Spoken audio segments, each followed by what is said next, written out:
tetap berdoa supaya kita bisa cepat kembali beribadah di gereja.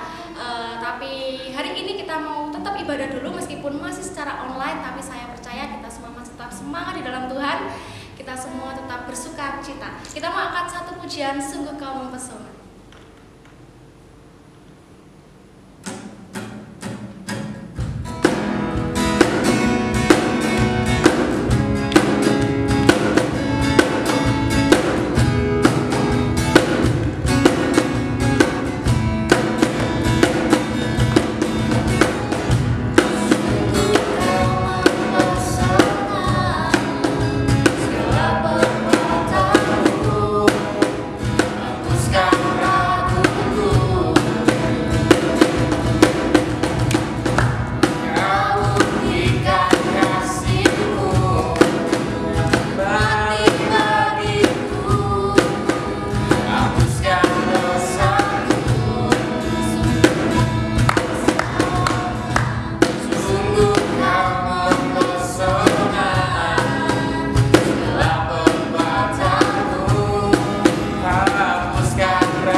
Semua yang baik dalam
Saat ku pikirkan kebaikanmu, tak pernah ku kekurangan. Saat ku renungkan kesetiaanmu, esok kan ku jalan tanpa keraguan. Surya kan terus ada.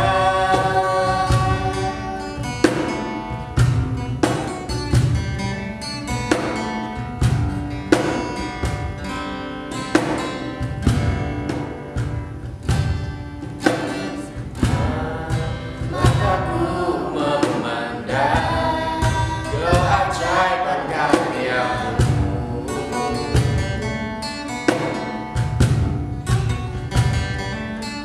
Sungguh, siapakah aku ini yang Engkau hargai dan cintai?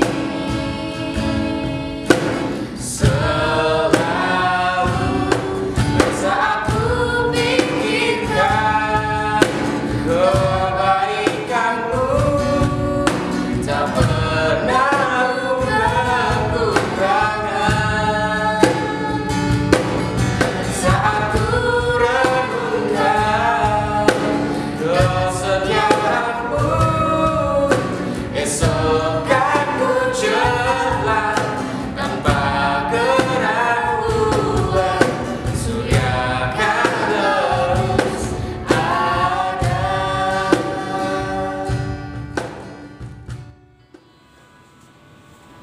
Baik, sebelum kita mendengarkan firman Tuhan saat ini, mari kita bersama-sama berdoa. Kita tundukkan kepala, kita berdoa.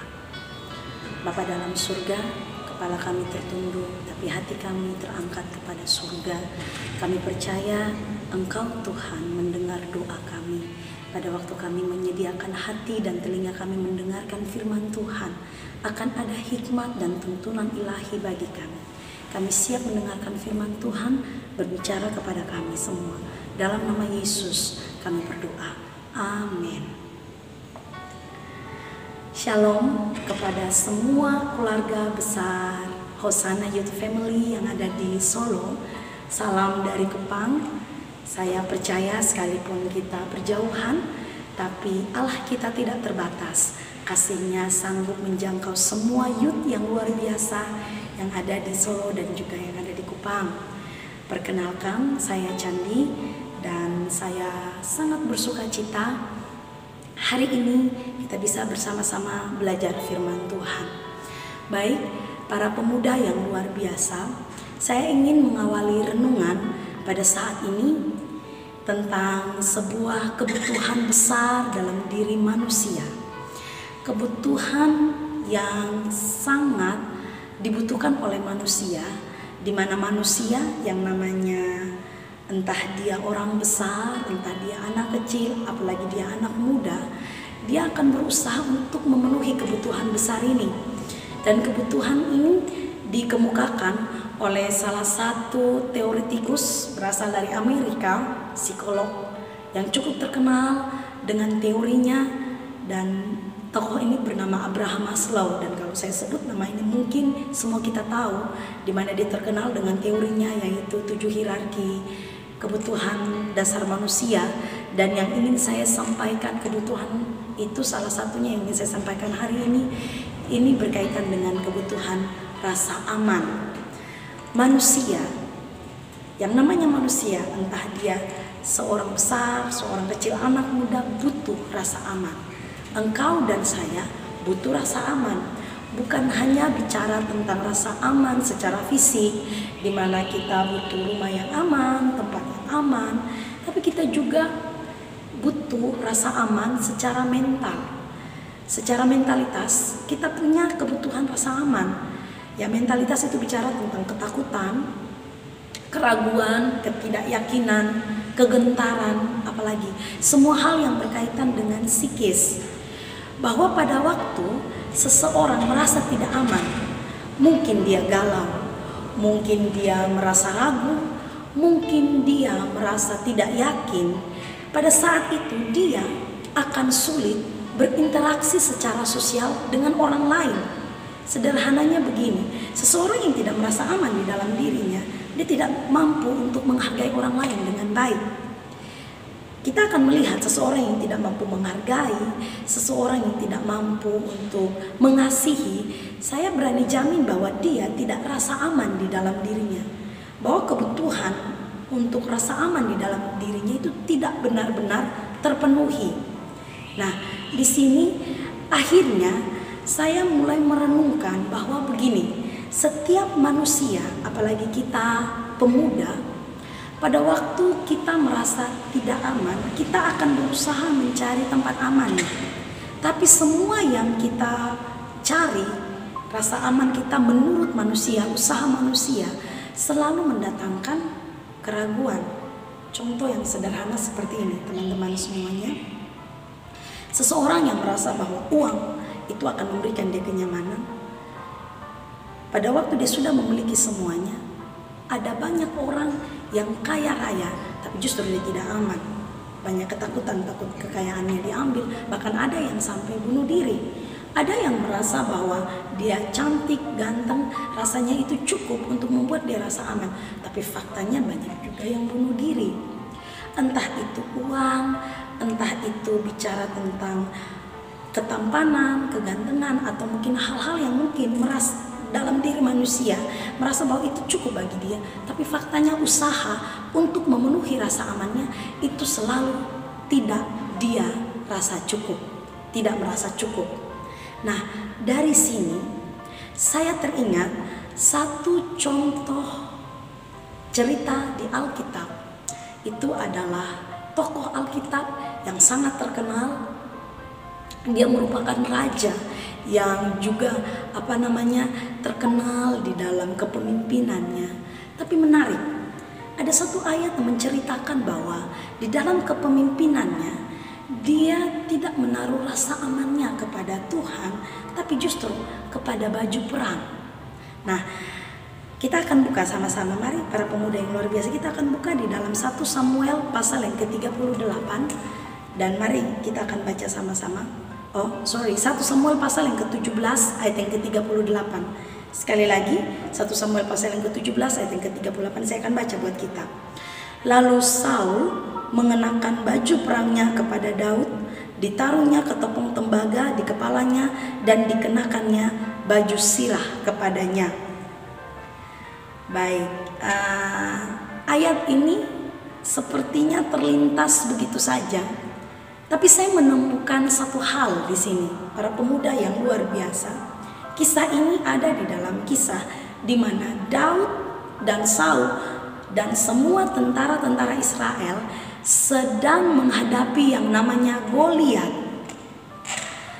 Dan kita semua tahu bahwa Goliat itu sangat besar, dikatakan raksasa. Saya tidak ingin membahas tentang bagaimana Daud memenangkan pertandingan itu, pertempuran itu. Tapi saya ingin membahas ayat, justru saya tertarik dengan ayat ini, di mana kisah Saul mengenakan baju perang kepada Daud. Bagi saya, untuk seorang raja pasti punya baju perang yang terbaik. Itu jelas. Punya ketopong yang terbaik, apalagi punya pedang yang terbaik. Semua yang berkaitan dengan peperangan itu yang terbaik. Dan bagi saya ini masuk logika, di mana ketika seorang Daud yang kecil waktu mau menghadapi pertempuran, apalagi yang namanya raksasa Goliat, dia butuh baju perang yang baik. Dan menurut Saul, baju perang yang terbaik adalah baju perang Saul, karena dia adalah raja. Dia tidak mengenakan baju perang tentara-tentara yang lain, tapi Saul mengenakan baju perangnya dia, karena menurut dia itu yang terbaik bagi Daud dan akan memberikan Daud aman. Nah, begini para pemuda, adakah di antara kita yang mungkin kita merasa bahwa oke, tempat ini aman bagi saya untuk baca Alkitab, untuk berdoa, itu nanti dulu waktu saya ada datang masalah. Saya rasa bahwa saya mendapatkan masalah. Saya rasa ketika saya ada di dalam situasi ini, saya perlu melakukan ini. Ini aman. Menurut saya secara logika saya harus cari jalan keluar yang seperti ini. Dan itu baik, itu yang terbaik. Dan itu aman menurut saya. Tapi menarik dari kisah ini, justru Daud tidak memakai baju perang Saul yang terbaik, yang akan melindungi dia, yang akan memberikan dia rasa aman, karena dia merasa risih. Nah begini, Daud merasa bahwa dia tidak merasa aman dan dia tidak butuh baju itu. Karena begini, satu poin yang ingin saya bagikan kepada kita semua, bahwa ingat bahwa selalu ada rencana Tuhan di dalam keadaan-keadaan yang tidak nyaman, di mana engkau menghadapi rasa yang tidak aman, menghadapi keadaan-keadaan yang mungkin membuat engkau bahwa saya merasa ini sangat tidak baik bagi saya, tapi justru selalu ada rencana Tuhan di sana. Percayalah bahwa selalu ada rencana Tuhan. Belajar dari kisah ini, satu poin ini saya bagikan begini, bahwa belajarlah percaya. Iman selalu bertumbuh dalam keadaan tidak aman. Iman selalu bertumbuh dalam keadaan yang tidak aman, ketidaknyamanan. Saya mau katakan begini, saya tidak akan bicara panjang lebar kepada semua pemuda yang luar biasa. Kisah ini sangat familiar. Tapi lihatlah keadaan yang tidak aman yang dialami oleh Daud. Itu adalah peperangan. Itu sesuatu yang tidak aman. Sesuatu yang menggentarkan, bahkan menurut cerita kita semua tahu Saul sebagai raja pada waktu itu juga gentar. Semua tentara-tentara Israel gentar, mereka rasa tidak aman. Tapi justru di dalam keadaan yang tidak aman, ada iman yang bertumbuh di sana, dan itu adalah Daud. Di dalam keadaan situasi-situasi yang tidak baik, justru iman itulah bertumbuh di sana. Begini semua pemuda, mari kita belajar untuk seperti Daud, untuk kita tidak menyukai menyukai tempat-tempat yang aman menurut kita. Justru di dalam situasi-situasi yang sulit, pada waktu mungkin engkau putus asa, pada waktu mungkin engkau sedang diputuskan oleh pacar, engkau tidak punya pengharapan, atau mungkin situasi ini kita sedang mengalami corona, kita mengalami kegentaran, ketakutan. Saya tahu bahwa saat ini Solo ada di dalam situasi-situasi yang gentar akibat virus corona, situasi-situasi yang gentar, situasi-situasi yang membuat kita tidak aman. Keadaan-keadaan atau mungkin engkau sebagai anak muda, engkau takut masa depan saya akan seperti apa. Saya lahir dari keluarga yang seperti ini, rasanya tidak aman. Janji Tuhan katakan bahwa saya akan mendapatkan hal yang baik, rencana Tuhan akan baik bagi saya. Firman Tuhan katakan Dia akan selalu memberikan yang terbaik bagi anak-anaknya. Tapi saya punya keluarga yang seperti ini. Saya lahir dari keluarga yang tidak baik, saya lahir dari keluarga yang tertolak. Saya merasa sendiri, saya masih muda, saya masih kecil. Situasi dalam diri saya adalah situasi yang tidak aman. Tapi saya mau katakan begini, justru dari ketidaknyamanan, justru dari keadaan-keadaan yang membuat engkau rasa tidak aman, di situ justru akan ada iman yang bertumbuh. Iman selalu bertumbuh di dalam ketidaknyamanan. Tidak ada di dalam cerita-cerita Alkitab, Anda boleh buka, bahwa seorang dikatakan beriman ketika dia merasa baik-baik saja, ketika seorang itu merasa punya uang yang banyak, ketika seorang itu merasa dia berhasil, dia punya keluarga yang sempurna. Justru keadaan-keadaan yang sempurna bagi manusia, di sana tidak akan ada iman. Tapi kepada mereka yang mengalami kegentaran, ketakutan, engkau yang masih muda, banyak hal yang mungkin membuat engkau tidak aman. Banyak hal yang mungkin membuat engkau merasa bahwa Tuhan, ini harus bagaimana untuk masa depan saya.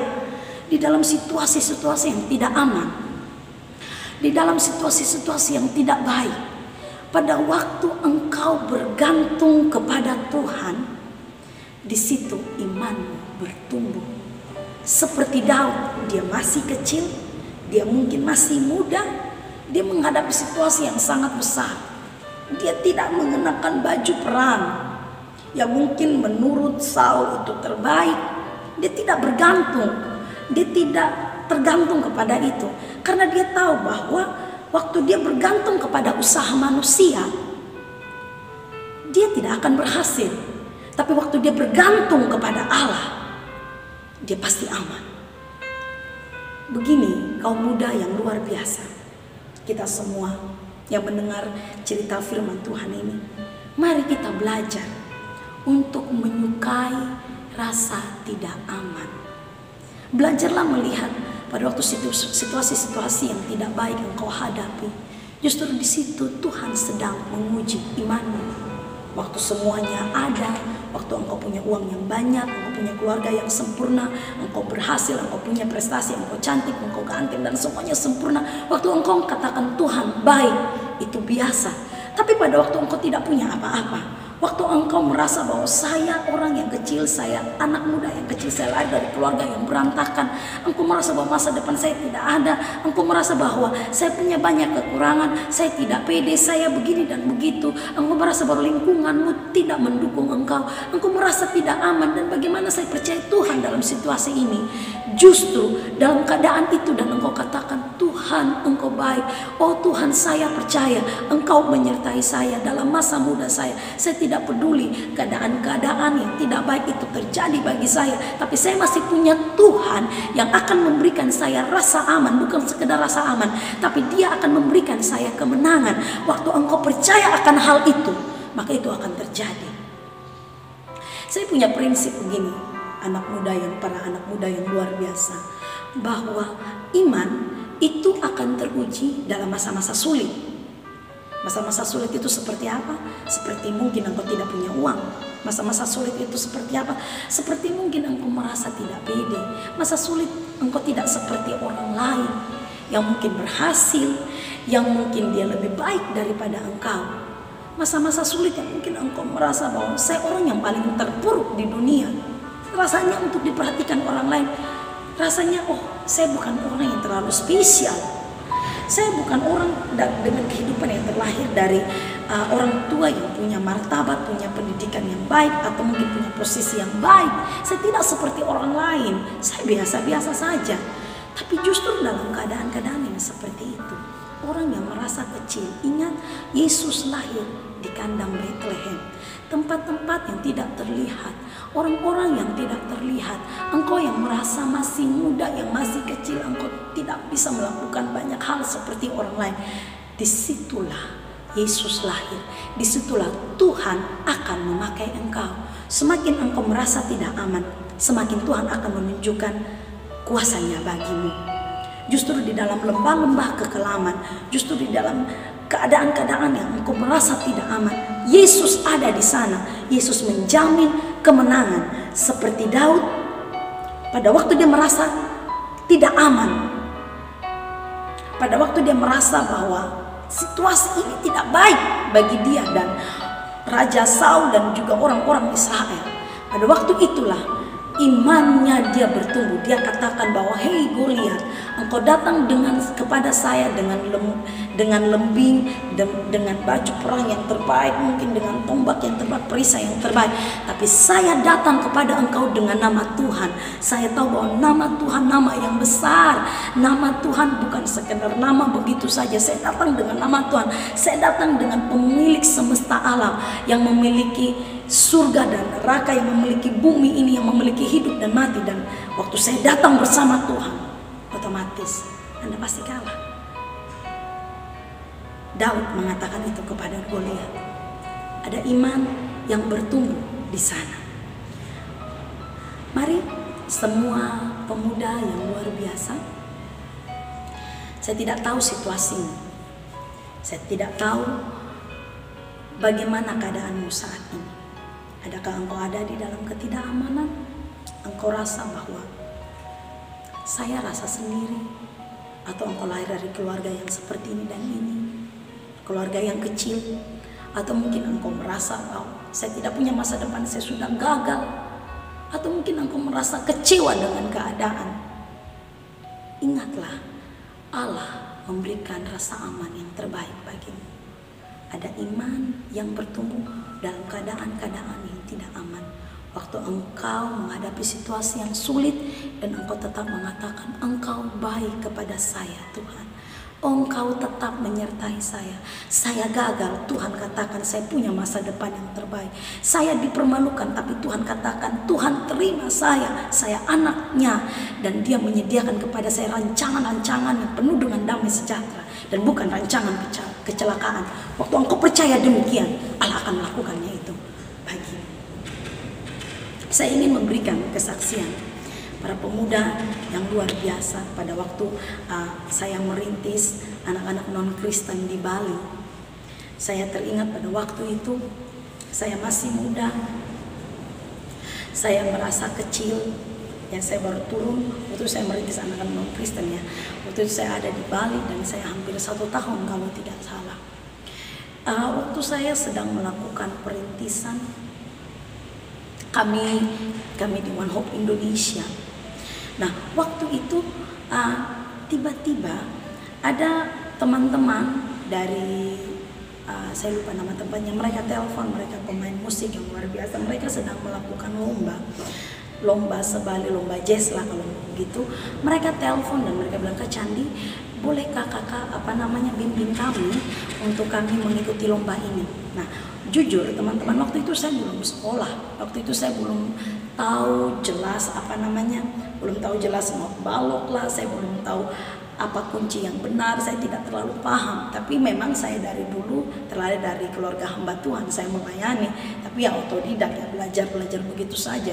Tapi untuk sebuah wadah belajar betul-betul belajar nada, belajar musik, rasanya itu saya belum menjajaki itu, sehingga saya dalam hati oke, bagaimana saya menerima ini. Dan saya berdoa, Tuhan, saya mau belajar percaya apapun yang Tuhan percayakan itu terjadi, itu ada dalam rencana Tuhan.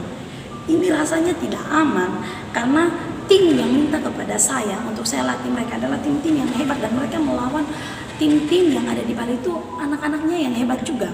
Saya berdoa di kaki Tuhan, saya minta Tuhan lakukan sesuatu buat saya sebagai pelatih. Saya pergi kepada mereka gereja juga tidak terlalu besar, dan kami berdoa bersama. Saya hanya bilang begini, saya tidak punya ilmu yang terlalu besar, pengalaman yang terlalu banyak begitu, tapi saya punya Tuhan, kita punya iman, mari kita lakukan yang terbaik, dan pasti Tuhan akan memberkati kita. Dan mereka mulai latihan, Tuhan kasih saya hikmat, karena memang dari dulu saya suka mendengar jenis-jenis musik dari piano, saya suka latih begitu, dan Tuhan kasih saya hikmat, dan saya memberitahukan kepada mereka, oke, harusnya seperti ini. Dan di luar logika saya, teman-teman tahu, di dalam keadaan yang tidak aman itu. Dan kami mau berserah kepada Tuhan dan melakukan yang terbaik. Justru tim ini melawan tim-tim yang hebat yang sudah juara di Bali. Orang-orang hebat, dan ada yang dari luar negeri. Mereka ini perlombaan besar. Tapi waktu kami berdoa dan kami menyerahkan kepada Tuhan, kami tahu bahwa bukan masalah skill. Tuhan akan memperlengkapi itu pada waktu kita percaya kepada Tuhan dan kita melakukan yang terbaik. Dan apa yang terjadi di luar pemikiran saya, tim yang saya latih di dalam keterbatasan, mereka juara 1 sebalik. Saya lihat bahwa waktu ada iman yang bertumbuh dalam keadaan yang tidak aman, di situ pasti akan ada mujizat. Kepada engkau anak muda, masih banyak hal yang akan Tuhan kerjakan dalam hidupmu. Tuhan mampu melakukan banyak hal di luar pemikiran, melakukan hal-hal besar. Engkau cukup percaya Allah menyertai engkau. Engkau cukup percaya bahwa di dalam keadaan yang tidak aman, Tuhan masih menyertai saya. Saya melakukan yang terbaik. Saya akan menjadi anak muda yang terbaik bagi orang tua. Saya akan melakukan, di dalam situasi ini saya masih dipercayakan tugas saya. Di dalam tangan saya ini seperti ini. Mungkin seperti Daud, di dalam tangannya hanya ada batu dan dia hanya ada katapel. Kalau bahasa Indonesia di tempat kami sih namanya katapel. Dan di dalam tangan saya ini saya melakukan yang terbaik dan saya persembahkan ini bagi Tuhan untuk kemuliaan Tuhan. Dan apa yang terjadi? Kemenangan menjadi pihaknya. Daud mengalami kemenangan di dalam ketidaknyamanan. Ada iman yang bertumbuh. Daud yang masih muda mengalahkan Goliat. Itu menjadi sesuatu yang kecil pada waktu dia berjalan bersama dengan Tuhan. Mari anak-anak muda, kita belajar menyukai hal-hal yang tidak aman. Belajar menyukai hal yang engkau tidak sukai. Dalam situasi-situasi yang engkau tidak sukai, hadapilah bersama Tuhan. Engkau tidak sendiri. Waktu imanmu bertumbuh, maka Allah akan melakukan kemenangan bagi engkau. Engkau tidak akan berjuang sendiri. Tuhan menyertai engkau. Mari kita belajar dari kisah ini. Poin yang saya sampaikan sekali lagi, percaya bahwa iman tumbuh dari ketidaknyamanan. Waktu engkau putus cinta mungkin, waktu engkau takut mungkin, waktu engkau gentar, waktu engkau khawatir, waktu engkau merasa sendiri, waktu engkau merasa tidak ada seorang pun yang mengerti engkau. Di dalam ketidaknyamanan situasi yang engkau rasa, Tuhan kenapa seperti ini? Waktu engkau berseru kepada Tuhan, akan ada iman yang bertumbuh. Dan iman yang kecil, sekecil biji sesawi, dia mampu memindahkan gunung. Iman yang kecil, Tuhan mampu mengerjakan kesempurnaan bagi engkau. Berdoalah sekalipun engkau kecil, sekalipun engkau muda. Tidak ada seorang pun yang menganggap engkau rendah karena engkau muda.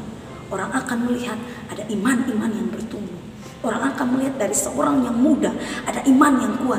Engkau menjadi contoh yang kuat di dalam iman. Seperti Daud mengalami kemenangan demi kemenangan karena ada iman. Sekalipun dia ada dalam situasi yang sulit, dia ada di dalam situasi-situasi yang tidak aman. Belajarlah seperti Daud melihat ketidaknyamanan. Justru di sana Tuhan akan melakukan mujizat baginya. Tuhan memberkati kita semua. Kiranya firman Tuhan ini dapat memberkati kita. Kita jangan seperti Saul, kita bersembunyi di dalam baju silah, di dalam baju perang, dan merasa bahwa itu yang terbaik. Berhentilah bersembunyi di dalam Facebook, di dalam Instagram. Engkau merasa bahwa Instagram itu cukup membuat saya berarti. Facebook dengan menunjukkan foto-foto yang terbaik, engkau menunjukkan engkau baik, dan rasanya itu sudah cukup aman. Engkau merasa bahwa dunia maya, game online, atau mungkin engkau lihat YouTube dan melihat bahwa video-video yang menarik, dan engkau merasa bahwa itu sudah cukup menolong kegalauan saya. Saya kira tidak. Cukup yang membuat kita tenang dan aman hanya ada di dalam hadirat Tuhan. Percayalah anak-anak muda, Allah selalu menyediakan rencana yang terbaik bagi kita semua. Engkau dan saya. Dia punya kerangka yang terperinci, blueprint yang terbaik dalam perhitungan Allah. itu sudah dipersiapkan sedemikian rupa buat engkau dan saya sebagai anak muda, dan dia akan pakai engkau. Percayalah bahwa kerangka terperinci Allah dalam dirimu itu sempurna. Allah sudah perkirakan kira-kira tantangan apa yang akan engkau hadapi, kira-kira masalah apa yang akan engkau hadapi, kira-kira apa sebagai anak muda, apa yang akan engkau, beban apa yang akan engkau hadapi. Di dalam perhitungan Allah itu sudah ada. Tuhan tahu bahwa apa yang akan engkau hadapi, entah itu masalah yang besar atau kecil, Tuhan sudah tahu engkau akan hadapi demikian. Dan Tuhan menyediakan kepada engkau kekuatan iman yang kuat pada waktu engkau tetap percaya kepada Dia. Dan pada saat itulah engkau akan mengalami kemenangan. Seperti Daud, dia tidak melihat dia kecil, dia tidak melihat baju perang yang terbaik yang diberikan oleh Saul, tapi dia hanya melihat Tuhan. Dia masih muda, dia masih kecil, dia hanya berharap kepada Tuhan. Dia hanya menaruh rasa amannya kepada Tuhan. Di situ justru imannya bertumbuh. Tuhan pakai dia menjadi menang. Saya berdoa semua kita pemuda, ingatlah ini, di dalam ketidaknyamanan, disitulah imanmu bertumbuh, disitulah imanmu diuji. Iman selalu bertumbuh dalam keadaan yang tidak nyaman. Tuhan memberkati kita semua, dan mari kita berdoa. Mari kita sama-sama berdoa mengucap syukur firman Tuhan. Kita tenang sejenak, kita berdoa. Bapa dalam surga, hamba percaya bahwa firman Tuhan yang terbatas ini akan Tuhan terus berbicara kepada setiap pemuda yang mendengar. Kami mau belajar sesuai dengan kebenaran firman Tuhan, agar di dalam situasi-situasi yang sulit, kami percaya bahwa Tuhan menyertai kami. Tuhan tidak pernah tinggalkan kami. Kami akan katakan Tuhan baik. Kami akan katakan, oh Tuhan, Engkau akan memberikan kepada kami masa depan yang terbaik. Khusus anak-anak muda yang baru saja mendengarkan firman Tuhan ini, hamba berdoa diberkatilah kiranya mereka. Hamba percaya bahwa masa depan mereka tidak akan hilang, dan harapan mereka pun tidak akan hilang. Aku sediakan kepada mereka rancangan-rancangan yang terbaik, rancangan yang penuh dengan damai sejahtera. Setiap mimpi, cita-cita, harapan ada di dalam tangan Tuhan yang kuat. Allah selalu mengerjakan yang terbaik buat anak-anak Tuhan yang berharap kepadamu, dan kami berharap kepadamu. Tuhan, Engkau memberkati setiap pemuda yang luar biasa ini. Kiranya Tuhan, firman Tuhan ini membuat kami percaya bahwa dalam situasi-situasi yang tidak aman, Tuhan selalu mengerjakan yang terbaik bagi kami. Tuhan tidak akan tinggalkan kami. Memberkati anak-anak muda yang mendengar firman Tuhan ini, jadikan mereka kuat. Mereka menjadi pemuda-pemuda yang tidak terkalahkan. Mereka menjadi anak-anak muda yang kuat di dalam imannya kepada Tuhan. Dalam situasi-situasi yang tidak aman, mereka tetap percaya Tuhan tidak pernah meninggalkan mereka. Tuhan menyertai, Tuhan memegang, Tuhan memegang kendali, Tuhan memberikan mereka kemenangan. Dalam nama Yesus hamba berdoa, Tuhan memberkati mereka, Tuhan memberkati kami semua dengan kebenaran firman Tuhan ini. Kami percaya bahwa Engkau akan terus berbicara kepada kami. Dalam nama Yesus kami telah berdoa. Amin.